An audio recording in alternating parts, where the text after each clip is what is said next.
Gençler, gecenin bir saati burada ne yapıyorsunuz? Abimler iki adamı... Gençler, gecenin bir saati burada ne yapıyorsunuz? Gençler, gecenin bir saati burada ne yapıyorsunuz? Gençler, gecenin bir saati burada ne yapıyorsunuz?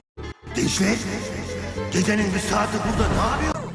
Abim gençler, gecenin bir saati burada ne yap? Gençler, gecenin bir saati burada ne yapıyor? Gençler, gecenin bir saati burada ne yapıyorsunuz?